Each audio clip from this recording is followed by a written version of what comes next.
Sure. And action. Action. Hey guys, welcome to another episode. Hold on, I'm going to put you in the back a couple minutes. And what's nice about this is we're editing. Yeah. We can edit so anything. So.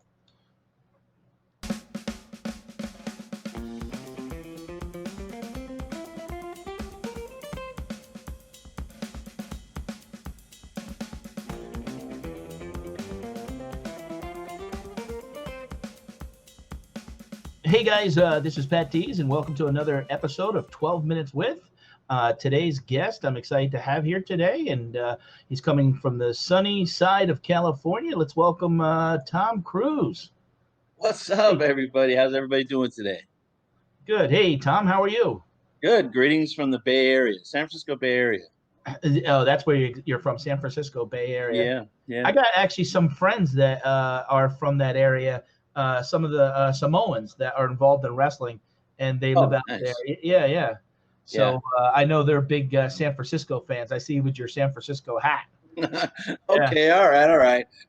Niners. Well, you got to rep your city, right? So whatever. Yeah, exactly. Do you follow football, or is it just very casually?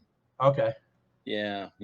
We're all so busy all the time. I know people say to me sometimes, I follow the Phillies and the Eagles, but my kids know all the players' names than I do. I just like to watch it occasionally, you know. True. So if anyone doesn't know, I met Tom actually in doing some of the YouTube auctions, and I mean the guy has such a unique name. How the heck could we not bring him on? But one of the other things that were appealing is his love for LPs. You know, when I first started doing YouTube, that's really what I started doing was spinning records, but didn't realize that you because they own the rights to the songs, you really can't ever be monetized, or which I was okay with that because I just enjoyed it. But the problem is a lot of songs can't be played. They get that you have to actually pull them because they're not approved in certain countries and stuff like that. So, Tom, why don't you introduce yourself and tell us what you do? And again, you are in California. Yep. Okay. Well, anyway, Tom Cruz. I'm a California native. Born and raised in Los Angeles, and then later, about 7 to 10 years old, about 8, 9 years old, I moved up to the Bay Area, and I've been here ever since. Like I said, I am a reseller. Prior to this unique situation that we're in currently, I was a public seller in record swaps and other types of venues where I was selling to people one-on-one. And with, of course, the restrictions for going out and having events to go sell to, I was kind of channeling my energy into the YouTube market. And of course, I'm fortunate to be involved in a small group out here with the Storage Auction Pirate. You know, hardly anybody really knows him, but yeah. So you know, the crew out here in California, they've accepted me pretty well, and I'm lucky to know them. And it's purely just geographical. And yeah, we're friends, but you know, no friends at the auction kind of thing. But I'm a record guy. I look for records all the time. I enjoy records, and just having those guys around gives me the extra little push to get me the motivation that I need to be, you know, aspiring to be like those guys, like Storage Stalker, Pirate, Locker Nuts, and so forth and so on. So yeah, so currently I'm in my warehouse, and I am currently in possession of about 40,000 records here in the warehouse. Wow. I've got a pallet, forklift, all the heavy duty shelving and things that are required to keep this kind of inventory. Trying to thin it down, using the YouTube platform as a means to sell my product. It's a slow go because in most auctions, I think you get about maybe 15 tries at selling something. And, you know, if you're by yourself, you might get 30 lots. But because I'm with Westside Gary 2 Saturdays a month, he has his 15 and I have mine 15. And maybe I get a lucky strike at unloading maybe 100 records, but to 40,000, that's a long tread. It's a long way to go. So so are you looking to unload all of them?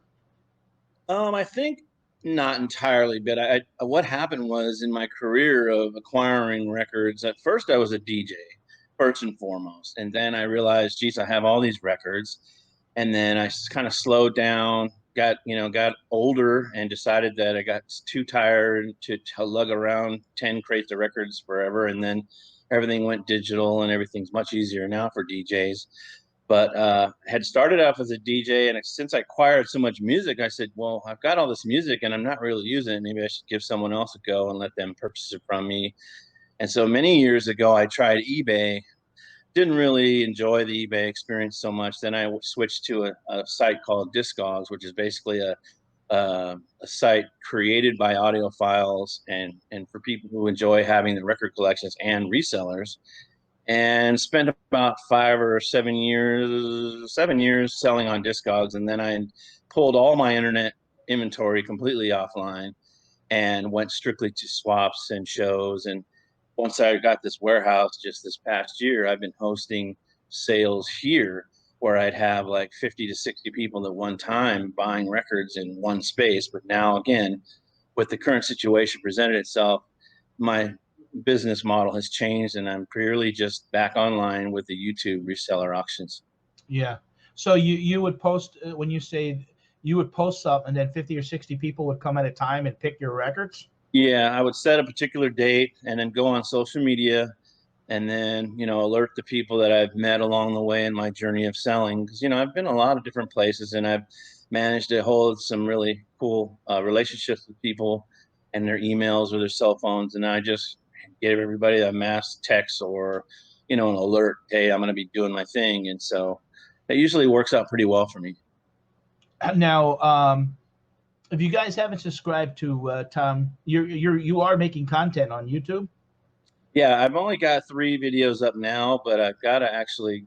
So with my warehouse expansion, takes time and life gets in the way in between. And anybody who's a content creator knows that the idea of creating content is probably always in the back of their mind about what can I do today or what can I do this week. And my content is a little slow coming out, but I'm looking forward to once I get my expansion finished here at the shop, that I can really jump on the content so that I can really explain better to people, to the YouTube audience, who I am and what my purpose in this media game is.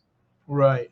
Yeah, and I wonder, since you're such a connoisseur about records and doing DJ, if you could just start making, maybe something like, top 10 records of the 70s, Yeah. and do like a 2-minute discussion on each record and Right.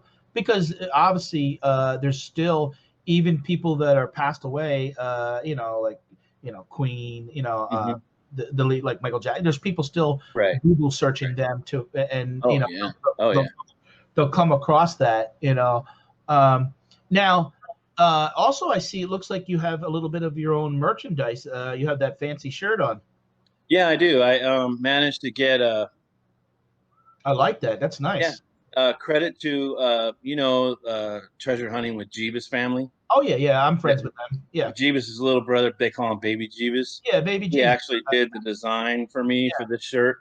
And then with assistance of Storage Stalkers and Little Mama Stalker. Yeah, Liz. Yeah. Yep, Alex. Little Mama allowed me to actually have her create the shirt with an iron-on design. So these are not traditional silkscreen shirts. Yeah. These are what they call the iron-on transfers, which hold up really well. I mean, the thing to do to be careful with them is just wash them as normal, but maybe hang dry them. Yeah, it's like a heat transfer. Yeah, exactly. Right. Yeah. Which I like about them because the availability of doing more than 5 colors. Right. Where a lot of traditional screen print, you can only do 5 colors. Right. So I really like that design. I'm friends with actually the Jeebus family, and awesome. Brandon did a nice job there. Yeah, I made sure that I showed him that I appreciated his efforts, and he was very happy with how everything worked out. And so I went forth and had Little Mama Stalker go ahead and create the shirts. I basically bought the shirts online, had them sent to her house, and she had them done for me within like a week and a half. And we only lived like 20 miles apart, so I was happy to drive over. Yeah. And and that's what's nice about YouTube. Honestly, YouTube can have its ups and downs just like life, but you get to network and meet people. I mean, I never would have met Tom and any of these people that we've met if I wouldn't have got in on YouTube. So that's one of the reasons why I wanted to create this show is to network and bring people's life stories and things that, that they do to introduce to my audience.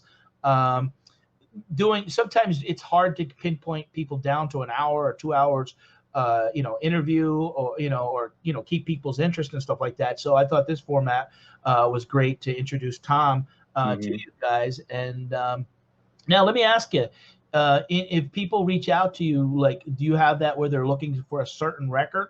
Yeah. 30,000 sounds like a lot of records, but there's probably, there's probably millions of records, right? Yeah. I mean, records are so vast and they require so much attention from you personally to remember what's what. And I can't even, that's a serious lane to maintain. And Yeah. so when people ask me, why don't you chase an antique furniture or paintings or this or that and the other, I'm like, well, if you spend a couple years as a vinyl record reseller, you'll understand the amount of effort it takes just to stay on top of the trends of what's selling and the values. And like, for instance, this particular record here, this is Led Zeppelin's record. And there's probably, 70 or 80 different pressings of this record since this day that it came out. And imagine if you had this record and you're trying to curate or value the record, there could be 70 or 80 different versions of it. And you have to be accurate when it comes to, if you're going to demand pricing on merch, you got to tell your customers the actual facts about the record, as far as whether it's first US release, or if it's a UK release, or if it's some repress that came out 3 years ago. All that determines the value of an item like that. Now, that end customer you're talking about is truly a collector. They're not like someone like me who buys records and just enjoys listening to the music. My boys bought me a record player 2 years ago, and I've always liked records. And just to find a lot of those old songs and put the record on and listen to it. Now, do you get involved in grading records at all? Yeah, every record that I believe. So first, if I get a storage unit that has records, so let's say I'll get a phone call from Pirate or from Storage Stock or whoever. Usually their thing is, when they see a locker with records in it, they're like, well, let's call Tom, have him look at them. And if he wants to bid or propose a price for the collection, and we agree upon it, and he gets it, and he gets carried away and off back to the warehouse, I go with everything. And I start going through everything just like you would anything else. You figure out where the money is, and then you start zeroing in on conditions and releases and potential money that you can recoup from the sale of that, said lot. But yeah, it's kind of a process. I go through, I clean records, I play them, I check the inner sleeves, I cover as many of the details as I can remember that will qualify it for the price that I'm asking. Right. Yeah. There's another idea too, is I'm sure I can search it, but people that follow you, maybe you can show that process of how you clean a record. Yes. I plan on doing instructional videos. I plan on actually sharing almost nearly all my trade secrets on how to find, source, grade, and price records. So you're still actively buying and selling records. You're not just selling records. With a guy with 40,000 records in a warehouse, you would think, geez, Tom, how many more records do you need? Right. Well, it's like anything else, if the right situation presents itself, I'm definitely going to take a good look at it. And more often than not, I'm usually buying. Occasionally I'll walk away from something if I just don't see enough is there for me to resell, which happens. I mean, there's always that chance, but for the most part, I am still in the game, buying and selling, yes. Yeah. Now, do you get involved in cassettes, 8-tracks, or CDs at all? Yes, I do. I do my fair amount of purchasing of the following: cassettes, whether it be all genres of music, CDs, 8-tracks, some reel-to-reels if the right opportunity presents itself. Sure. Yeah, I love music. Unfortunately, when I was growing up, mom and dad didn't have their priorities, and our cable bill a lot of times didn't get paid, so the cable was off. But radio was always free. Yeah. Yeah. And I always enjoyed listening to music, and that's how I found YouTube, is searching stuff that I missed out on. And if you remember, of course you remember MTV. Of course. You know, when it first Yeah. came on, you saw videos, and then slowly over time they started doing all these crazy reality shows, and you never saw videos no more. No. So Yeah. I really think that actually helped YouTube, because people that wanted to see a lot of that stuff and nostalgic, they would watch it, you know, or miss concerts and things like that. Right. Um, now let's get into. Can you tell us what was your best find? In other words, something that you bought and you sold for $500, for example. I'll give you my top find and sale ever. So it was in 2009. I saw a listing for an estate sale in my local area, and my wife and I had plans that morning at the time of the sale, and I was a little frustrated that I wasn't going to be able to go by there because the listing said um, paintings, furniture, records, Bob Dylan, and I'm thinking, oh goodness. So, I pouted for about a couple hours because we had to go run a couple of errands. And on the way back into town, I happened to look at the ad again, and it happened to be postponed till the time that I was available. I don't know how this happened. Here's a sale that was set to go off at 9, turned into a postponement till 11. I show up, no one's there except the host, and a whole stack of shelving full of records. And so I look in my wallet. I had $71 in my wallet, and I picked out 71 records, hauled them all out down the stairs. I went. My wife's giving me the side eye, and what are you doing? And I'm just like, no, there's something here, and I'll show you when we get home. And sure enough, there was many different bands, but including a Bob Dylan collection that was amazing. The guy that had passed had left his estate to his son. The son had to drive out from Texas and open the sale. Obviously, he was late.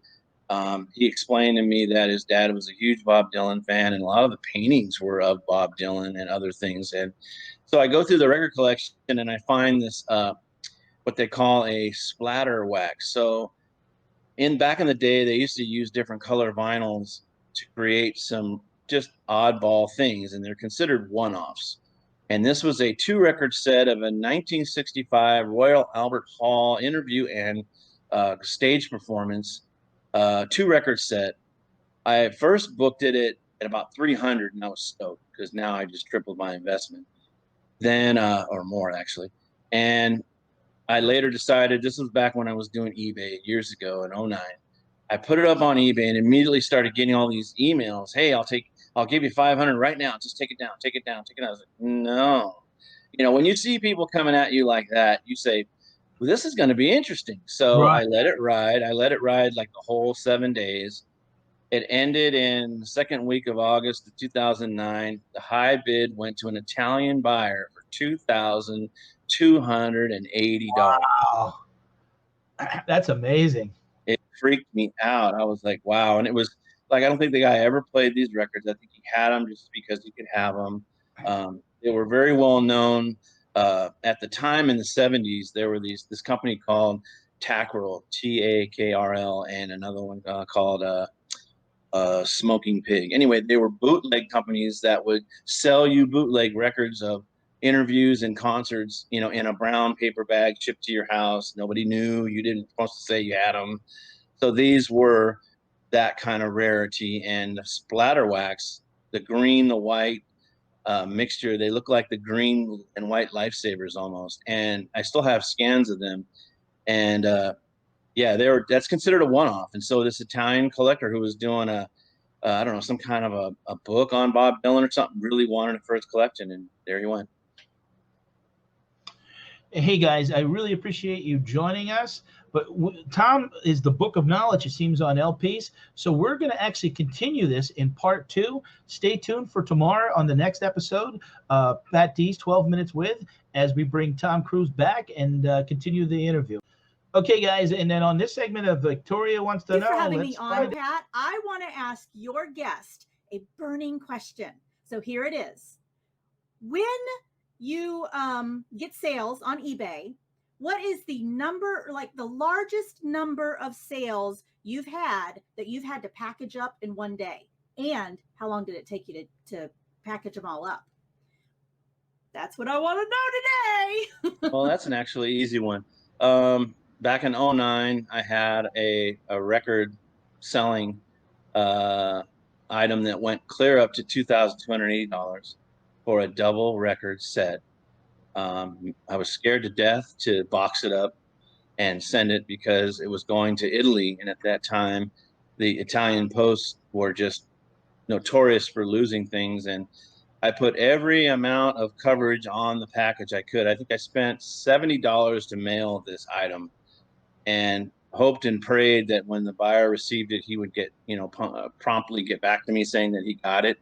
And yeah, that was quite a scary experience. A record that I sold, a 2-record set for $2,280, shipped to Italy, that I paid $70 to ship. That was the most I've ever done on eBay. How many records have you ever shipped in a day? Like, have you had a day like, wow, I shipped like 400 records? No, I think at the most, when things were really rolling for me years ago, I probably had 18 packages go out in a day, and that could have been like 2 records in one, 3 in another. Yeah. But you sell on a lot of other different platforms.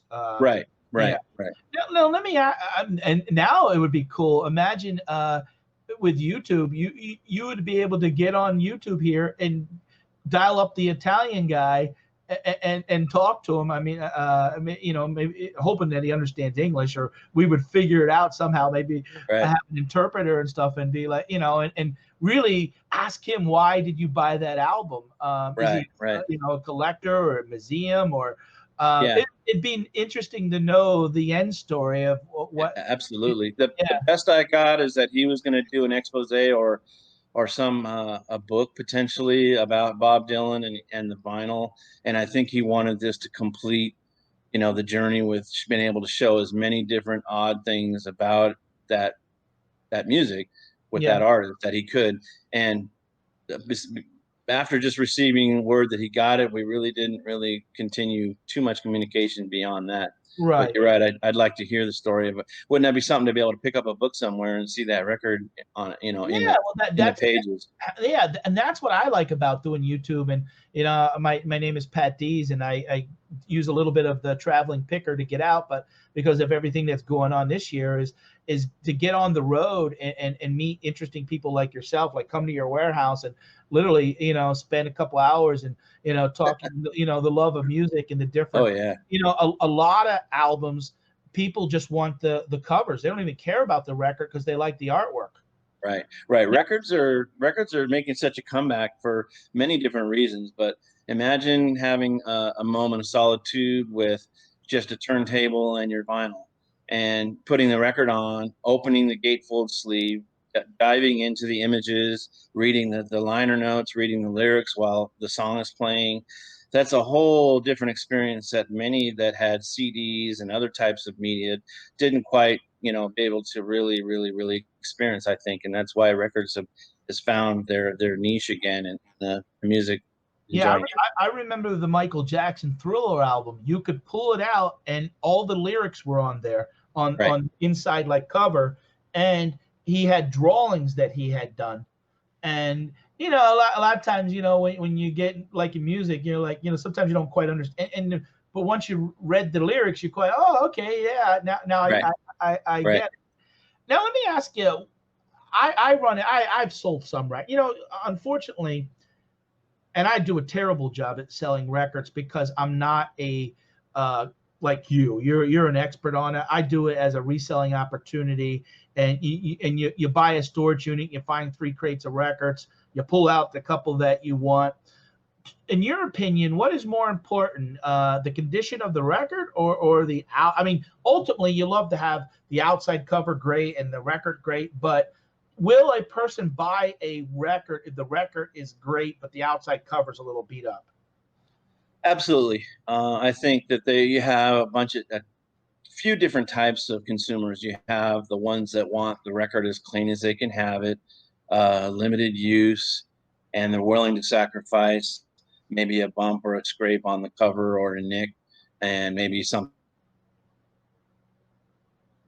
drew a little mustache. I must say, the mustaches and facial art are a deal breaker for many collectors. But if the record is rare enough the person, a collector or whoever, will spend the money as long as the record is in really good shape and the cover is just a little worn. I mean, if you look at what the cover's for, it's doing its job. It's protecting the vinyl from whatever the outside surfaces are for the most part. And I think, I think a lot of people would spend not quite as equally for a mint record, or near mint is usually the term is about as high as you can really go. Mint grading is pretty much sealed and nobody's ever done anything with it, opened it or otherwise. But usually, I mean, a super clean jacket, a super clean vinyl with the inner sleeve and all the things that it's supposed to have with it at the day of release from the factory, that's a near mint grade record. And then, you know, some sellers will disagree. Some of them like to use the term very good plus plus. There is a gold mine standard of record grading that you can find online. It's called Gold Mine, and they're very, very, very conservative. They'll explain all the breakdown of how records are graded, and they'll explain what a VG is. VG is clean with some signs of use, and cover might have a slight bit of ring wear or wear or edge wear, or maybe a split or two.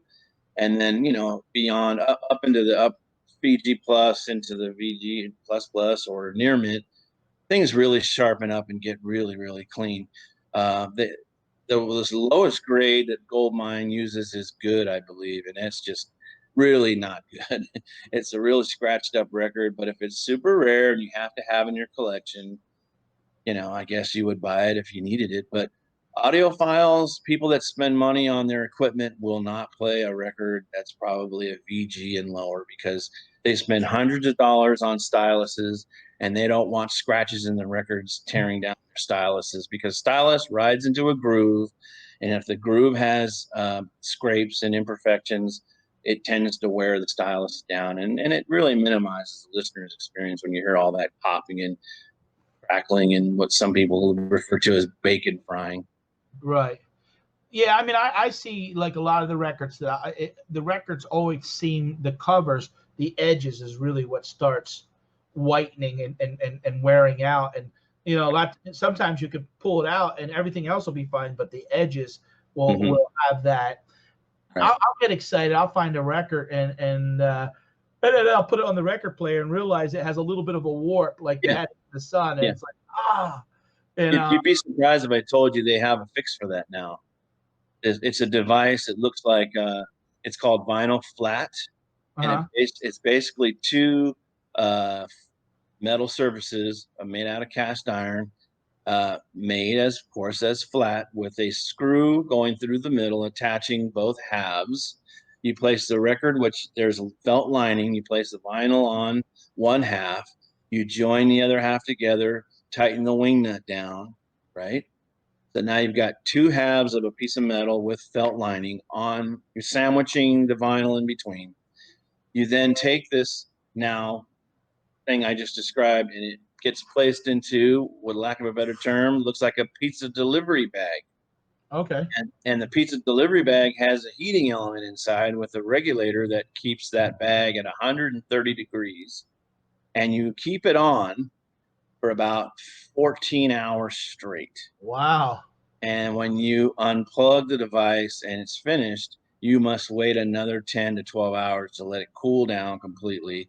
And then you open this device up, you reveal the vinyl, and you inspect it. And more often than not, the vinyl is back to its, you know, pretty close to back to being tracking the way it was when it was released from the factory.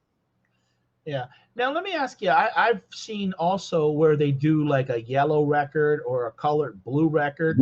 Yeah. Is that still plastic vinyl? Yeah. It's probably, so the vinyl plastic that's used to make records nowadays in the millennium here that we're in, obviously, they are considered a 180 gram or 200 gram, and that's the quality of the vinyl itself and the thickness, I believe, of the weight of the record. And so the weight of the record stabilizes and keeps the record true and flat. Back in the 70s, I remember RCA had Dynaflex. And when you see Dynaflex vinyl, they're really wiggly and almost like wiggly. And you go, why is this so thin? But whatever reason, RCA created this vinyl. It plays great. It's really thin, but worked fine. But was susceptible to warps or other things. But the vinyls you see in the store now, because a lot of bands are still requesting their product be pressed on vinyl, which is great, do tend to be heavier in weight, and to try to minimize maybe the warp or whatever that can happen if improperly stored. But colored vinyl, it's easy to do. A lot of manufacturers will do it kind of as a fun little gag thing, or they'll do it for whatever the reasons are. But yeah, colored vinyls are still being pressed and issued currently. They don't necessarily really determine the value of a record for the most part, unless it was like a band that had limited pressings to begin with and said that they pressed 100 yellow and 2,000 black. Right. And if you're that collector who wants that yellow, what's going to happen? You're going to pay up to get the yellow because that's what you want, right? So, the one that comes to my mind also, they did something unique, was Culture Club. They actually put Boy George's picture on the vinyl. Yeah. And I was like, wow, how did, it's the technology just behind having a needle read word. It's amazing. There's something I'd love to see, is how records are created and how they're able to, put the audio on grooves. There's a channel in YouTube, and it's called Rainbow Records, and they're a big record vinyl producer down in Southern California. And for years, they would take contracts from labels to press bands vinyls, and they made several years ago they made a video of how the production of how records are made, basically. And they show you all the machines and where the plastic goes into it. Starts off as a plastic ball, and it goes in between these silver what they call mother plates. And mother plates come down and squish the plastic, hot plastic, into this flat thing, and then there's a machine that trims the edge, and then it picks it up and it moves it over. But it's quite interesting. It's on YouTube, and I believe it's called Rainbow Records something. Okay. But yeah, it's pretty cool. Now, so are you doing anything outside of basically music? Are you selling anything else, or are you sticking to this niche? No, I think once my expansion once my expansion's done in my warehouse, I do want to expand a little bit into other things other than just records. What I tend to find out when people come to shop for records, they have partners, spouses, or otherwise. So I'd like to maybe get into music merch, like band T-shirts, maybe some costume jewelry, other types of things that might interest others that are just happen to be with their person that they came with, because what ends up happening is I present so much in front of the buyer. The buyer stays with me for 5, maybe 6 hours at a time shopping, because, some people are very particular about wanting to find that particular record they've been looking for, and they're willing to go through hundreds of boxes just to find it. And so anyway, the point being, to answer your question, yes, I would like to get into other types of merch, but I have to also be careful and mindful that, there's a lot of knowledge that has to be acquired to be, proficient in selling something properly. So Right, I agree. Sure, for sure. And I really think you're selling more of a collector's item. You're not like Walmart just selling it. You have a love for what you're selling, and people who are willing to step up and obviously pay $2,000 for a record. That's a person who is collecting, not downloading a 99-cent song off of Apple. Right. So Tom, now you mentioned Westside Gary, which I'm interested in talking to in the future and having him on the show. You guys, did you meet on YouTube, or he's from California, or do you know him out there in California? No, we met on YouTube and just bumping into each other in several different chats. Him and I are both resellers, so of course we would eventually run into each other at that point. He resides down in Oceanside area, San Diego, and of course I'm up here in the Bay Area. But yeah, we met in several different chats. And one day I reached out to him and said, hey, I'm seeing a lot of video games and things like that. And I see that you buy, so why don't you just, hit me up with your cell phone number and I'll text you every time I see something in a particular room. Right. And so I just started hammering him with different stuff. And he was like, oh my God, bro, thank you, this and that and the other. And next thing you know, we're on the phone talking about, maybe a future together as partners in the Right. reseller community. So, yeah. And I see you've done like 2 YouTube auctions now? Right. And we've got our next one planned for August 1st. Okay. And I'm not sure if are you going to do when this episode will be released, but do you plan on doing 2 or 3 a month? Is this going to be a regular thing? Yes. It's been agreed that we're going to do a minimum of 2 auctions a month. Oh, good. All of them being 12 Eastern Saturdays, and usually the first and the middle.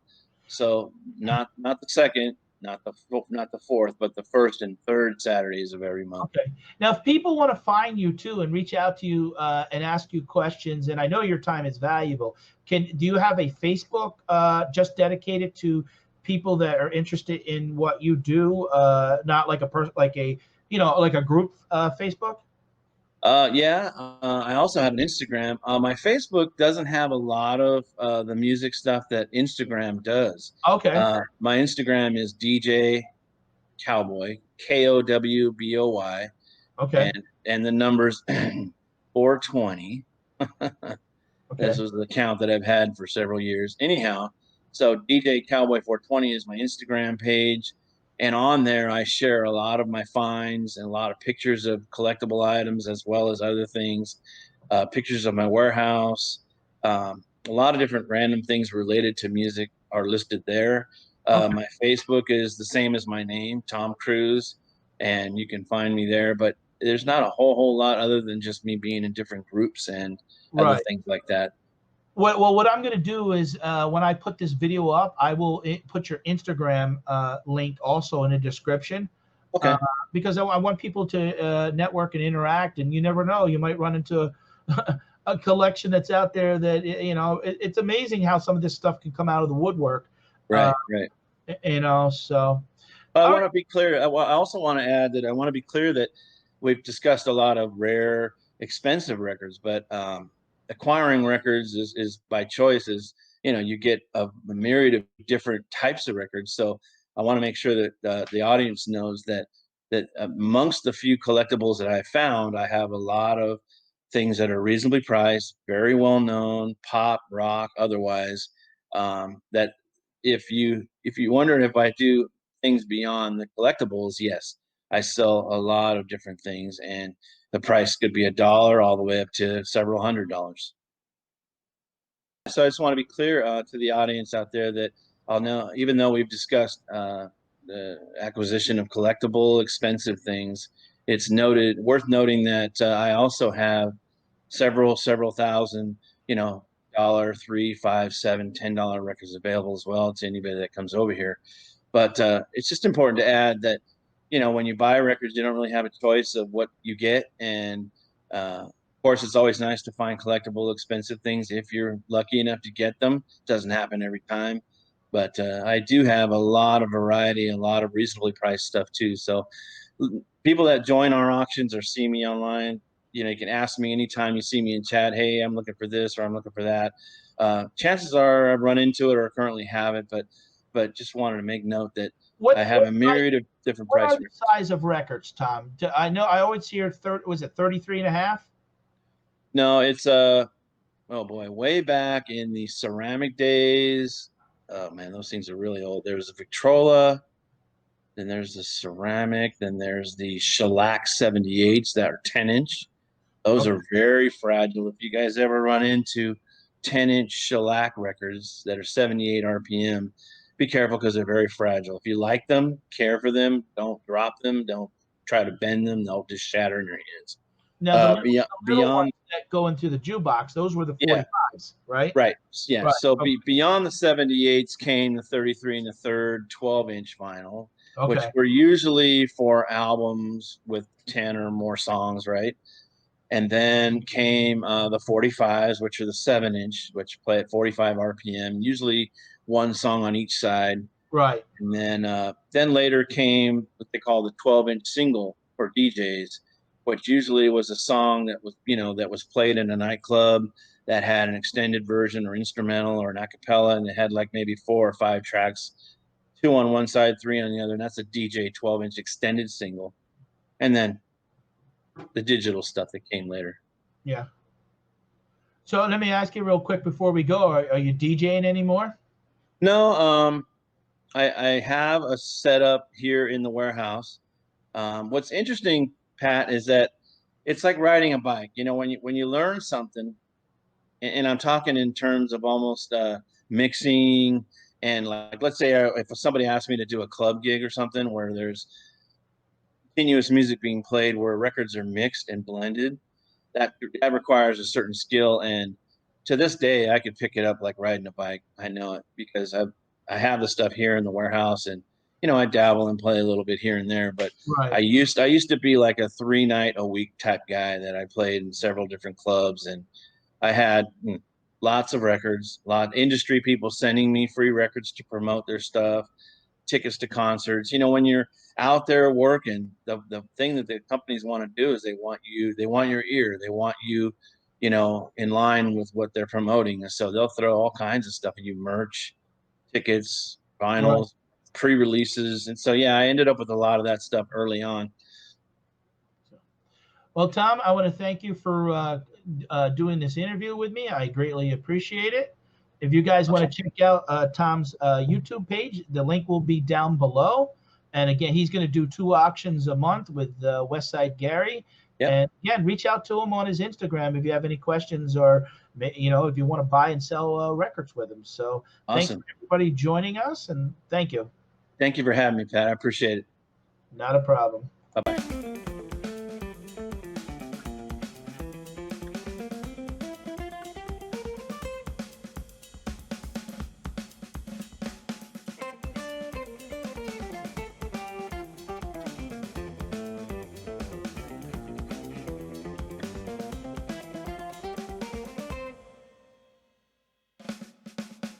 All right. So, hey, you guys. Thank you for having me on, Pat. I want to ask your question.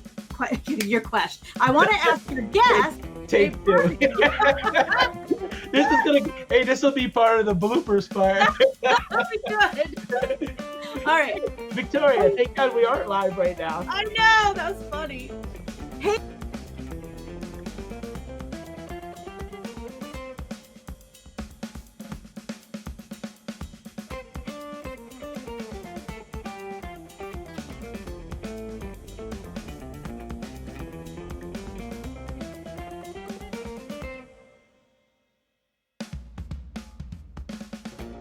They say it's impossible, but it's not, because I have Tom Cruz here. And stay tuned.